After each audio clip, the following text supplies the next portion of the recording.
جب دکان سے باہر نکلتا تو لوگوں سے بھی نہیں ٹھیک طرح سے سامنا کر پاتا، مطلب اسے اپنی عزت کی ہی پڑی رہتی ہے کہ حاجی صاحب کی وجہ سے اس کی عزت خراب ہو گئی، اس کو ایسا لگتا ہے۔ لوگوں کو بھی پتہ چل رہا ہے تو ظاہر ہے وہ اس کو مبارک دیتے ہیں، جو دیکھتے ہیں کہ اگر یہ بات سچی ہے تو ہماری طرف سے مبارک دیتے ہیں نا، جس پہ اسے امبیرس فیل ہوتا ہے۔ اینی ہاؤ یہ گھر پہنچتا ہے اور گھر آتے ہی ساتھ جو ہے نا اپنی بیگم کو سختی سے کہتا ہے کہ چلو ہم یہاں اس گھر میں نہیں رہیں گے، جلدی سے تم پیکنگ وغیرہ کر لو۔ اس کے اوپر اس کی بڑی بہن جو ہوتی ہے، جو کہ پہلی ایپیسوڈ سے ہمیں نظر آتا ہے کہ سنسیئر تو جو ہے وہ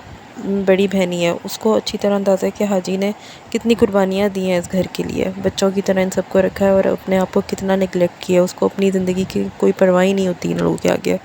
کہ یوں بہت زیادہ آگے بھڑک رہا ہوتا ہے اور یہی بول رہا ہوتا ہے بار بار کہ یا تو حاجی صاحب رہیں گے اس گھر میں یا ہم رہیں گے، ایک ہی بندہ رہ سکتا ہے، اس کا یہی حل ہے۔ لیکن پھر بڑی بہن اور ان کا جو ہسبینڈ ہوتے ہیں، جو کہ کچھ سمجھدار اور سنسیئر لوگ نظر آ رہے ہوتے ہیں، وہ سمجھاتے ہیں کہ معاملے کا حل اس طرح نہیں نکلنا، ایک تیسرا حل بھی تو ہو سکتا ہے، اور اوبویسلی وہ یہی کہتی ہے کہ چلو اب ہونے والی بات تو ہو گئی، تو وہی یہی سجیشن دیتی ہیں بڑی بہن کہ ان کی اب سب کے سامنے ایک فنکشن رکھ دو تاکہ سب کو عزت سے پتہ چل جائے کہ حاجی نے شادی کر لی اور پروینہ کو وہ نکاح کر کے لے کے آیا۔ اس پہ پھر قیوم اور شمو بھڑک جاتے ہیں، شمو کا وہی رونا پٹنا ہوتا ہے کہ اچھا ٹھیک ہے ہم یہ سب کچھ کر لیں اور مزید بےزتی سہ لیں، سب کچھ جو ہے وہ آئی ہوئی لڑکی کے حوالے ہو جائے گا۔ مطلب سب کو یہی لگ رہا ہوتا ہے، شمو کو اسپیشلی، کہ وہ پیسے کی خاطر آئی ہے یا ہمارا بھائی تو بہت شریف تھا تو وہ پھنسایا گیا ہے، مطلب باربینا نے پھنسایا ہے حاجی صاحب کو، اس طرح کا شمو کے دماغ میں ہوتا ہے سین۔ قیوم کو بھی یہی مسئلہ ہے کہ میں لوگوں کو منہ دکھانے کے قابل نہیں رہا، ایز اف جیسے حاجی صاحب نے خدا نہ خواستہ پتہ نہیں کون سا بڑا گناہ کر دیا شادی نہیں کی۔ مطلب یہاں پہ ابھی تک سب کا ایگریمنٹ ڈس ایگریمنٹ ہی چل رہا ہے، ایک بہن کہہ رہی ہے کہ ان کی شادی سب کے سامنے کروا دی جائے، مطلب فنکشن رکھ دیا جائے، دوسری طرف دونوں بہن بھائی راضی نہیں ہو رہے اس بات پہ۔ آگے چل کے ہمیں شمیم کا جو نادیہ افغان کا کریکٹر ہے، ان کا بھی سین ایک دکھائی دیا، جس میں وہ اداس بیٹھی ہوئی ہیں اور وہ جو الیاس ASI ہے، خبیث آدمی جس کی وجہ سے سارا گند گلا، وہ بھی آتا ہے اپنی ٹیچر کے پاس، مطلب وہ ٹیچر ہوتی ہے نا اس کی، کیا تو الیاس نے سب کچھ اپنا بدلہ لینے کے لیے، لیکن جو شمیم ہوتی ہیں انہوں نے اس ہائپ پہ جا کے سب کچھ نہیں کرنا ہوتا، وہ یہی تو کہتی ہے کہ میں نے اس کی بےزتی نہیں کرنی تھی، میں نے صرف ایک گلہ کرنا تھا اور تمہاری وجہ سے اس کی اتنی بدنامی ہو گئی ہے ہر جگہ پہ۔ اسی وجہ سے الیاس جو ہے وہ ٹیچر کے پاس آتا ہے اور مطلب شمیم کے پاس آتا ہے اور اسے سمپتی کرتا ہے کہ میں نے تو سب کچھ دیکھا ہوا ہے کہ آپ کس طرح مری جاتی تھیں حاجی کے اوپر، اس نے آپ کے ساتھ جو کیا وہ ٹھیک نہیں ہے۔ سارے سین کے اندر پھر شمیم اس کو مطلب بتا رہی ہے کہ بچپن سے ہماری کس طرح کی دوستی تھی اور میں کس طرح اس کا خیال رکھتی تھی، اور الیاس بھی بتا رہا ہوتا ہے کہ میں ہی تو جو ٹفن آپ بنا کے دیتی تھیں یا جو لسی پانی جو شاندار تک آپ اس کے لیے بھیجتی ہوتی تھی تو سب کچھ میں ہی تو لے کے جاتا تھا، تو میں تو یہ ان سب کا چشمدید گواہ ہوں کہ آپ نے کتنا مطلب اس آدمی کے لیے کیا، حق تو آپ کا ہی بنتا تھا۔ لیکن یہاں پہ جو ہے شمیم اس کو کلیئر کر دیتی ہے کہ وہ پیچھے ہٹ گیا تھا، مطلب دوستی سے نہیں، لیکن ان کا کوئی ایسا لو ریلیشن شپ نہیں تھا حاجی کی طرف سے، لو یہی کرتی تھی اس کے ساتھ،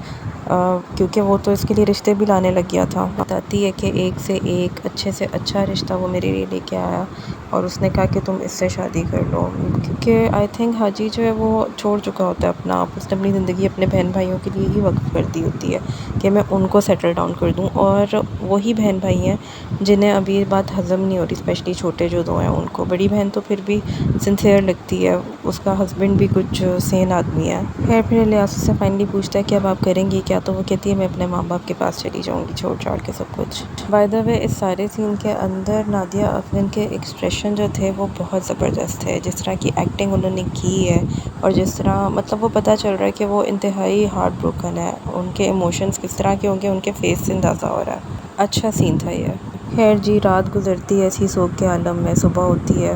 تو گھر والوں کو پتہ چلتا ہے کہ باربینہ اور حاجی صاحب تو گھر پہ ہیں ہی نہیں، جس کی وجہ سے گھر میں ایک ہلہ مچ جاتا ہے کہ کہاں گئے، اور جو حاجی صاحب کی بڑی بہن ہوتی ہیں وہ اتنا روتی ہیں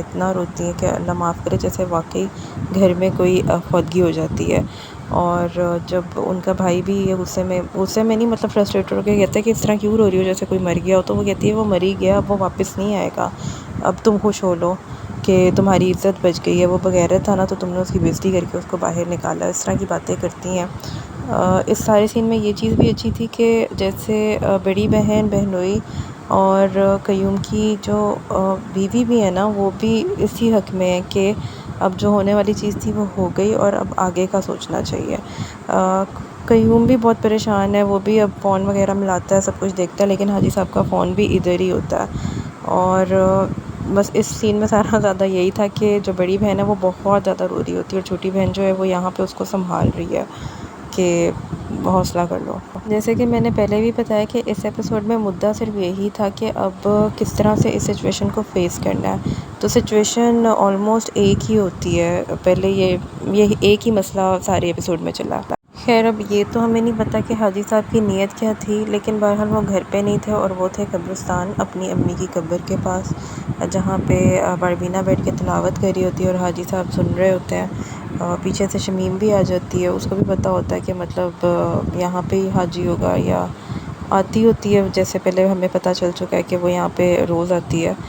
تو وہ آ کے حاجی کو کہتی ہے کہ اس میں میرا قصور نہیں تھا، وہ معافی مانگتی ہے اور اسے اپنی پوری بات کلیئر کرتی ہے کہ ایسا وہ چاہتی نہیں تھی جیسا ہو گیا، اور حاجی صاحب اسے کلیئر کٹ کہہ کے اٹھ جاتے ہیں کہ میں شاید الیاس کو تو معاف کر دوں گا لیکن تمہیں میں کبھی معاف نہیں کروں گا۔ وہ اٹھ کے جا ہی رہے ہوتے ہیں تو سامنے سے وہ دیکھتے ہیں تو عائشہ اور اس کا ہسبینڈ آ جاتے ہیں۔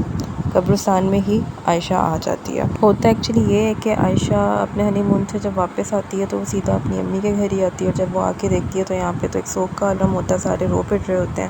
وہ پوچھتی ہے کہ ابا جی کہاں ہیں، تو اس کو ساری سچویشن پتہ چلتی ہے کہ اچھا ہوا کیا ہے سارا سین۔ اور چونکہ وہ اتنی اٹیچ ہوتی ہے حاجی صاحب سے تو اسے یہ بھی پتہ ہوتا ہے کہ وہ گھر سے نکل کے کہاں گئے ہوں گے، تو اس لیے وہ قبرستان پہنچتی ہے اور ایگزیکٹلی وہاں پہ ہی حاجی صاحب اور باربینا ہوتے ہیں۔ وہ ان کو گھر لے کے آتی ہے تو ان کا کافی اچھی طرح سے استقبال ہوتا ہے، مطلب سب ان کو گلے ملتے ہیں، بڑی بہن گلے مل کے بہت روتی ہے اور قیوم بھی ان سے گلے ملتا ہے۔ ایک شوق مل گیا نا سب کو ایسا ہی لگا ایک منٹ کے لیے کہ شاید واقعی حاجی مشتاق گھر چھوڑ کے چلا گیا ہے۔ پھر یہ سارے اکٹھے بیٹھتے ہیں بہن بھائی، اور پھر حاجی سب سے ایک باری باری پوچھتا ہے کہ میرا جانا زیادہ بہتر نہیں ہے،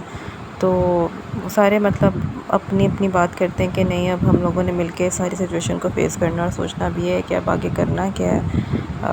سارے مطلب آلموسٹ اس بات پہ ریڈی ہیں کہ ٹھیک ہے ویل فیس اٹ، کہ اب دیکھنا کہ ٹھیک ہے باربینا کو وہ لوگ قبول کر رہے ہیں۔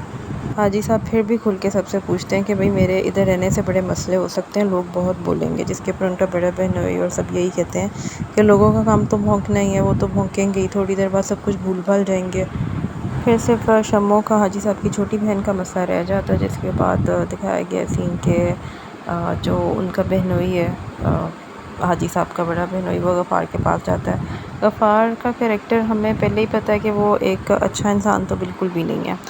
تو یہاں پہ بھی وہ بہت برے طریقے سے ساری بات ایکسپلین کرتا ہے، مطلب اس کو یہ بات ہضم ہی نہیں ہو رہی کہ حاجی نے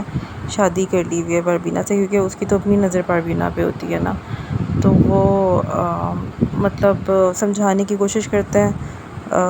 غفار کو، لیکن ان کو سمجھ کچھ نہیں آتی۔ آن دی ہول اگر بات کی جائے ڈرامے کی تو ابھی تک 6 ایپیسوڈ ہوئی ہیں اور کوئی ایپیسوڈ ایسی نہیں ہے جس میں بندے کو لگے کہ یہ میں کیا دیکھ رہا ہوں۔ انٹریگنگ، انٹرسٹنگ، بہت زبردست اسٹوری ٹیلنگ، سب کچھ بہت اچھا ہے، ڈائریکشن بہت اچھی ہے، اور سب سے بیسٹ چیز جو ہے وہ پرفارمنسز ہیں سب کی، باربینا اور حاجی صاحب کی سب سے زیادہ، کیونکہ ان کے ایموشن، ایک دوسرے کا خیال رکھنے کا طریقہ انڈائریکٹلی، تو وہ بہت زبردست لگتا ہے، دیکھنے میں ہی بہت اچھا کول سا لگتا ہے۔ ڈرامے کی پیس بھی اچھی ہے، فرسٹ ایپیسوڈ سے لے کے 6 ایپیسوڈ تک ابھی تک کہیں پہ بھی ڈرامہ سٹک نہیں ہوا۔ نیکسٹ ایپیسوڈ کا پرومو بھی کافی انٹرسٹنگ لگ رہا ہے، جس کے اندر فائنلی ان کی شادی کا ایک فنکشن ہو جائے گا، جدھر سب کے سامنے عزت سے اناؤنسمنٹ ہو جائے گی۔ So let's see, till then you guys take care, subscribe my channel, share the video, like the video, thank you.